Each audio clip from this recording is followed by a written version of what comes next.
প্রিয় দর্শক, দেশ এবং প্রবাসে এই মুহূর্তে যে যেখান থেকে আমাদের ইউটিউব চ্যানেলটি দেখছেন সবাইকে প্রীতি এবং শুভেচ্ছা জানিয়ে শুরু করছি আজকের প্রতিবেদন। তো দর্শক, দেখতে পাচ্ছেন যে সুন্দরী একজন বোন দাঁড়িয়ে আছে। আজকে আমরা আছি সুন্দরী বোনের জীবনের গল্প শুনবো। আপু, আসসালামু আলাইকুম। ওয়ালাইকুম আসসালাম। আজকে এত লাল ড্রেস কেন ভাইয়া? এই যে প্রতিবেদনের সামনে দাঁড়াবে জন্য। প্রতিবেদনের সামনে এই জন্য? এই যে গলায় কানে নাকে এগুলো কি সোনা না ইয়া? না, আমরা গরিব মানুষ, পাবো করে পিতল। পিতল? মানে এটা কি ওই যে সিটি গোল্ড। City gold? তো এই ভিডিওর সামনে কেন ভাইয়া? অনেক কষ্ট করে ভিডিওর সামনে এসেছি। কষ্ট করে ভিডিওর সামনে? কোনো সময় তো আসি নাই ভিডিওর সামনে, এই প্রথম। এই প্রথম? তো এই প্রথম ভিডিওর সামনে নাকি? হ্যাঁ, এর আগে কেউ দেখেনি? না, কারণ অনেক কষ্ট করে প্রতিবেদনের সামনে এসেছি। নামটা কি জানি আপু? ফাতেয়া। ফাতেয়া।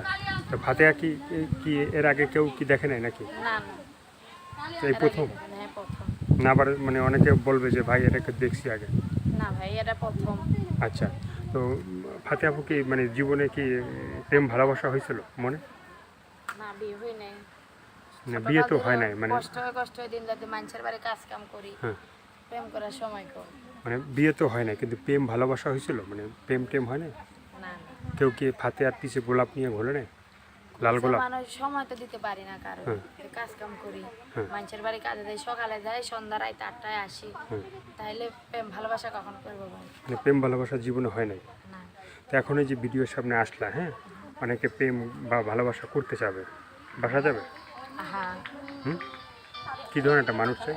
কি ধরনের একটা মানব চাই যে আমার জীবন সাথে সাথী হইব? হ্যাঁ। এই প্রেম ভালোবাসা তো ওয়ান টাইমের ব্যবহার করবো, যাবে গায়ে, এই প্রেম টেম করি না। হুম। এখন এমন একটা লোক চাই যে আমার জীবন সাথী হইব, হুম। এরকম একটা লোক চাই। মানে জীবন সাথী হইবে তাকে তুমি মানে ভালোবাসা দিবে? হ্যাঁ, যে আমার জীবন সাথে তারাতে সব ভালোবাসা দিব। সব ভালোবাসা দিবে? হ্যাঁ। এখন বলছি তার বয়স যে মনে হোক, যে আমার সাইডে ডাল ভাত খেয়ে যে রমজান মাস আসছে, তো যাতে মানুষের বাড়ি কাজ কাম করতে যাইতে না হয়, হুম। এরকম একটা জীবন সাথে যায়। আপুর দেশের বাড়িটা কোথায়? আমাদের দেশের বাড়ি নোয়াখালী। নোয়াখালী? নোয়াখালীর মেয়ে তুমি? তো আর কি বলার আছে তোমার? এরকম একটা লোক চাই যাতে ভাইরা যারা ভালো মন করে যে আমার জীবন সাথী করবো, আপন ভাববো, তারা ফোন দিয়েন। খারাপ মতলব হইলে ফোন দিয়েন না। খারাপ মতলবে ফোন দেবে না? না, তো তুমি কি কারণ টাইম নষ্ট করলে আপনি, আমি তো একটা গরিব মানুষ, হ্যাঁ। মানুষের বাড়ি কাজ কাম করি। আর এরকম একটা লোক চাইতেছে রমজান মাসে আসলে যাতে আমার রোজা নামাজ পড়াইবো, রোজা থাকবো, হুম। সে যদি আমার সাইডে ডাল ভাত খেয়ে বাসায় রাখতে পারে, আমি এরকম একটা লোক চাইতেছি। এর লেগে আমি ভিডিওর সামনে এসেছি। মানে এই জন্য তুমি ভিডিওর সামনে আসলা? হ্যাঁ, নাহলে আইতাম না, আইতাম তো আসে নাই, কারণ এখন ঠেকা অনেক কষ্ট করে দিন যাইতেছে। হুম। এর লেগে আইসি, সামনে দাঁড়াইছি। আর কিছু বলার আছে? না।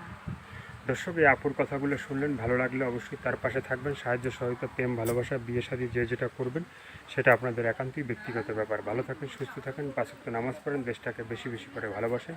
আর যারা নতুন, চ্যানেলটি সাবস্ক্রাইব করে সঙ্গে থাকবেন। সবাইকে আল্লাহ হাফেজ, সবাই ভীষণ ভালো থাকবেন।